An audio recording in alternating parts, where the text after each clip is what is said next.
Hello everybody, my name's Vic Gilgis and I'm doing this podcast to help you with your well-being, hopefully, and the same here. This is episode 29, Being Better with Yourself and Others. And it is phrased like that because hopefully I'm going to show you that when we get up in our heads with the personal self, a separate self from others, then obviously we're in a situation where the others can upset us or we can upset the others and worry about that. And so it is all about the me self, the ego, being upset. And upset, say, with the fact that it sees itself separate from the world and it is not happy with its position in the world, perhaps, and it is not happy, say, with itself, because our mind is our worst critic, and it's supposed to be, well, it is our best friend because it does all the wonderful things. Our mind and our thoughts is the most wonderful thing we've got. It can create symphonies. It can help us plan for holidays, what to buy in the supermarket, etc. But when it comes to psychological things, to worry things, then it's just the opposite. It can, because it thinks itself as a standalone thing, it tries to make us better than, well, worry about that we should be better, worry that we shouldn't be worrying. If we get an illness, it worries about that. It worries about everything. And what we need to realise, that is the fact, it is not us. It is part of us, like our tummy, our heart, our legs are part of us, but they just kind of do their job and just function. And we sometimes ought to look at the mind like that, just to let it get on with its job and just function. Because when we go, the opposite of that is kind of thinking that the mind has got the answers and letting the mind worry us to death, and that is called regurgitating stuff, modelling around in thoughts about thoughts. So I want to start this off by talking about levels of consciousness. So when we are in a raised level of consciousness, then instead of seeing things in a negative light, because in a raised level of consciousness, we are seeing more about what is, more about the fact that we are life, we're in life, that life wants us to thrive, because that's what life is.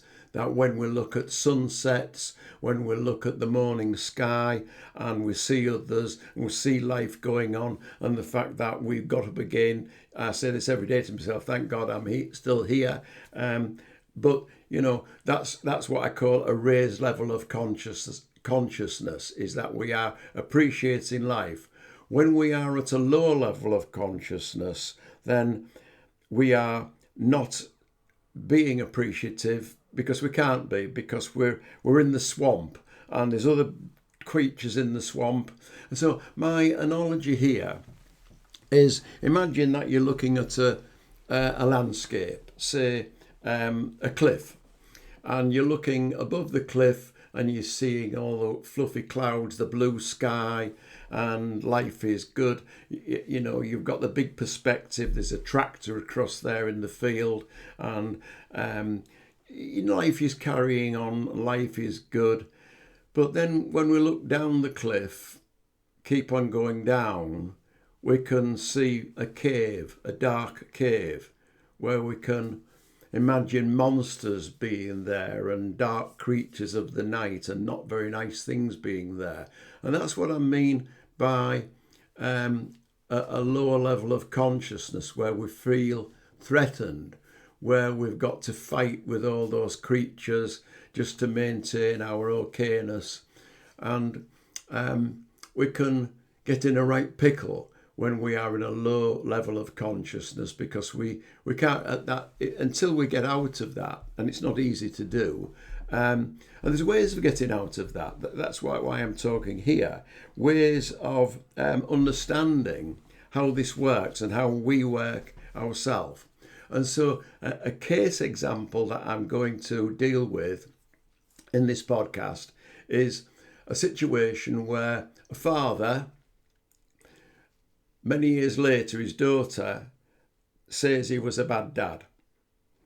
Now, he gets upset about this and reacts. Why does he react? Maybe he thinks he should have been better. Maybe he's annoyed with his daughter making this accusation, as it were. Looking at it from the daughter's point of view, she may be saying, and we're talking about this case example of 40 years later, where she's saying to her dad, "Dad, I think you were a bad dad." And she wants to make this statement, maybe to get some things off her chest, maybe to, for the first time as an adult, illustrate to her father that she thought that she had a bad childhood or that he was a bad dad or what have you. Now, when we look at it from a raised level or a low level of consciousness, perhaps another way of looking at this is to look at it using a psychological model. Now, I don't know much about psychological models, but one that came into my mind recently through one of the three principles practitioners mentioning this was the hero, villain, victim model. So saying that in any situation, you've got someone who can see themselves or portrays as a hero, or it can be that person sees themselves as the victim, or that person sees themselves as the villain in the piece. So I want to go through this scenario with the father and the daughter using this particular model. And if you bear with me, I'll just go through, I'll have to look at my notes on this. We've got a situation where the dad could say, "I brought you up in difficult times." So he's playing the hero here. "I brought you up in difficult times and you were a difficult daughter." The daughter could play the hero roles by saying, "You were a bad dad and I was only young then and had to put up with that." Let's have a look at the victim part of it as regards the dad. "Why are you having a go? I did my best. This upsets me. No parents get it right. When I try to talk about our life in the past, you blow up and say the past upset you, so you don't want to go there." So that's a bit of a Gordian knot, isn't it? So he wants to go there to explain things and she won't let him go there because she's saying it upsets her. So in that sense, they're the victims, they're both victims. If we look at the villain, the dad being the villain, say, the dad being the person who was bad to his daughter and upsets her by wanting to talk about the past, or the villain could be the daughter, the person who is criticising her father. Now, all that's a bit kind of psychological and heavy, using this kind of model of hero, victim, villain. But I'm using it and I've introduced it to say that no matter what, all this is kind of never resolved, because we can all see ourselves, because this is what the mind does. The mind sees us as being good 1 minute, and then another minute the mind criticises us, and then another minute we think the mind thinks the world is against it, so it's become the victim. So when I was doing hypnotherapy, we used to call this parts theory, I think. And in other words, saying that in each of us we play different parts, like this hero, victim, villain thing. And so what we used to do there was look at that part of us that was, say, in a dungeon, depressed, feeling there was no escape, trapped in the dark. That was part of us. And then get the part of us that was like a rescuer, the hero, to go into that dark dungeon with all its kind of raised consciousness, hero, helper, wiseness to talk to the other part, the victim part, which is in the dungeon, and talk them out of being like that, showing themselves as an example and lead them out of the dungeon into the light. Well, fair enough. So you can see that with thought, no matter what we do, in many ways, we can't win, because our mind will take different stances. It's a bit like a civil war going on in our head. We cannot win. You know, we can think we're great one minute and the next week, and we've all been through this, I go through this, think I'm the worst thing, you know, from being the best thing since sliced bread to being a terrible person. So I hope that case with the father and the daughter can just look at some of the ins and outs of how our mind, the thoughts that our mind comes up with, just causing the chaos and the never-ending turmoil. And what I'm looking to do is to find a way of us understanding more about how we tick in order to resolve this. So I hope Michael Neal came up in one of his podcasts with a model that could be used to, or a way of looking at things that could be used to help with this. And so what he said was that we can have basically three models. Confrontational, transactional, which is like the Donald Trump model, or we can have the fresh thinking model. And obviously in this podcast, that's what I'm going to come to, is the fresh thinking part. But with the confrontational, it's kind of, if this side wins, this side loses. And that is perhaps by force, as we can see what's going on in the Middle East at the moment, and with Russia at the moment, that it's confrontational, and basically it's not a win-win situation. Somebody's going to win, somebody's going to lose. And so is that model of any use? So when we look at a lower level of consciousness, so taking the father-daughter issue or any issue that we have with others, when we get into confrontation and we take our stance, then the opposing side are going to reject that, and because they want to take their stance. So you've got all this going on: craziness, depression, upsetness, fighting, tiredness, wearing out, etc., etc. So confrontation is what the lower consciousness wants to do. That's like at the bottom of the cliff in this dark cave where we're fighting with all these creatures and trying to win. Doesn't get us anywhere, really. So let's have a look at the other one, which is more of the transactional, which is saying, well, look, if I give you this, will you let me have that? And each has to give up a bit to resolve the situation. So you can see this situation where, and this is what is going on a lot in politics at the moment in America, where it is transactional, where we'll see what we can give you if you give us this. In that model, there is never a win-win, because even if you settle and call it a win, and both sides try to say, well, they've got something and they've got something, but at the end of the day, both sides know, and the public knows, that something's had to be given up to get this. Now, in other words, it's never a win-win situation. It's let's be okay with this peace, which is we've had to give up things to get this peace, and you might call that life. But I think there is a better way than that, and that better way that I mentioned is fresh thinking. Now, fresh thinking comes when we get out of our mindset, the ego, the beliefs that we've got, the side that our mind takes against others, to be able to say, let's just kind of put that to bed, as it were. Let's stop thinking about that. let's not take our views and what we see as important and vital, let's just put that in a way in a particular box. Because that's not going to give us the answers, and it doesn't give us the answers. So what I'm saying here is,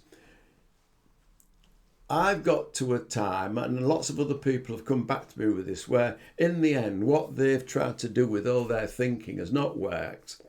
They've ended up on the backside in the ring, as it were, losing the fight, and just saying to themselves, well, I've tried to do this and I've tried to do that.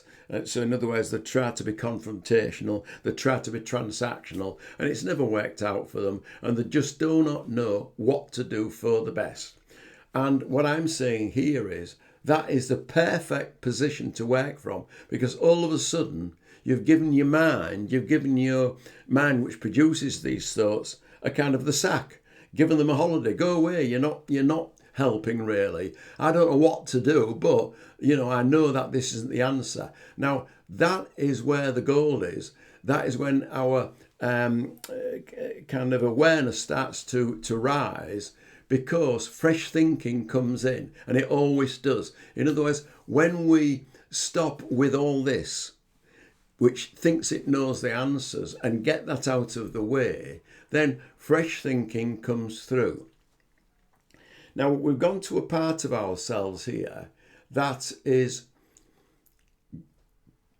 instead of the energy of all this, it is fresh thought, which comes from the thing that we were born with and have now in this very moment, awareness. And that awareness has intelligent energy, or is intelligent energy. And that is what is in us, or is us, and that's going on all the time. It knows what to do. It's a bit like you don't have to think when you're walking down the road and there's a raised pavement. You just naturally walk out the way or step over it, because you don't have to go through all this to say what to do. It comes naturally. Life, when we allow it, just will guide us, because life lives us.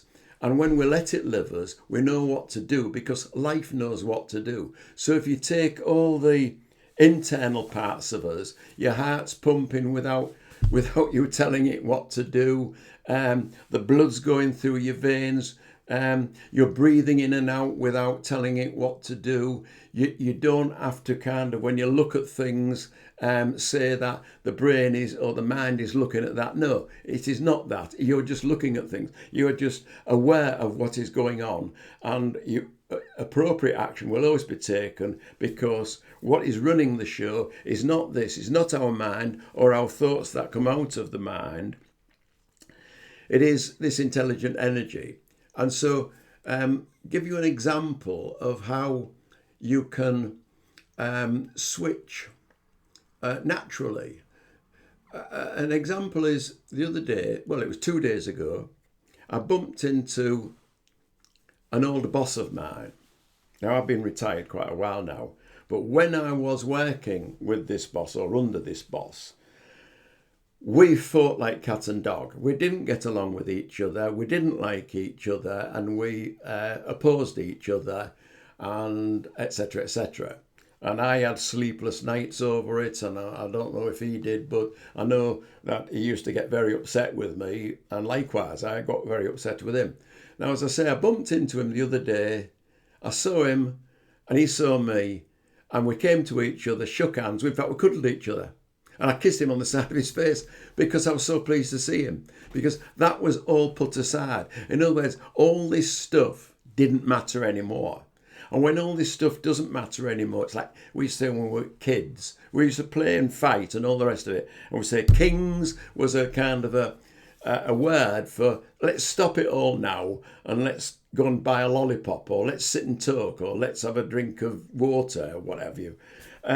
Kings is stop it all. It doesn't matter. This is what matters. We're all pals again. And so that might sound fanciful or kind of fluffy and stupid, that the world is not like that. But in actual fact, it is. When we kind of see that others have their kind of energy and we have our kind of energy. There is no need to fight. In fact, all get on better when we cooperate and we don't take the mind's particular stance of feeling separate and threatened and has to kind of do something because the other feels separate and threatened, and therefore there's all sorts of clashes. The world would be a much better place. But let's start with number one, with you and me. The world is a much better place for each of us when we kind of go to that kind of intelligent energy which knows what to do, which is always there, always there. So it, in other words, the mind and its thoughts are contained within all that. Within all that is the good and the bad and the indifferent, but it is contained within the whole of this intelligent energy. So what I am saying is that you are not really the me that you think you are. And the others are not really the others that you think they are. There is this oneness of intelligent energy which they share with us. There is no distance between us. And that energy, as I said, it's intelligent, it's love, and it is usually linked with better when our consciousness level is raised. Now then, so I think that's it. I think that when we see that we're really okay, because innately we've got this kind of energy, this knowing, and that's what is important word to use is it knows, and it signals to the mind when the mind is less cluttered that we know what to do because it guides us. And it guides us in cooperative ways. So let me just finish here by just letting us both relax. Say just going, through our body, just relaxing down, just from, our scalp. That's nice there. Temple of our heads. Just getting kind of an easy kind of neck, soft, just going down to our relaxing with our shoulders and our forearms, lower arms, relaxed tummy going down, slowly, easy with our hips and our thighs, legs right down to our ankles and toes, right to the tips of our toes, feeling so relaxed, just now being okay, being at ease. That's right, just resting now in that energy that is always there, just understanding that what I've talked about earlier with our raised level of consciousness, seeing things more clearly, understanding that as soon as we get into the me and other and arguments, viewpoints, they're all just like fake news because they're our reality, our thought-created reality, which is not necessary, which is not real. It's not the truth. It's what we think is the truth. But our mind takes sides, and then when we get into confrontation with others because they want to take their sides, to seeing that there are no sides really, that there is just a oneness, and that oneness of intelligent energy which just wants to thrive, so that when we go out and meet life, we're enjoying life, not looking for it to threaten us, because it can't. There is nothing can threaten us, because we are that energy which knows how to cope. And when we're in that situation, we can just settle. Our nerves can settle. We can feel calm. We can be quite confident, really, because there are no threats, because we are life, we've got that energy, we know that we're guided by that, and we can rest in that and can enjoy that. And that means that when it comes to us using our mind in its proper way of thoughts, that we're now coming from clarity, we're now coming from wisdom. So what we do will always be making the best life for us. And when we do that, it helps make the best life for others. So I've just gone through the body. So if you come back into the room, as it were, and, thank you. I hope that's kind of just relaxed you, and I hope the podcast has helped you. So thanks for listening. I hope to see you again. All my love, you take care. Thank you.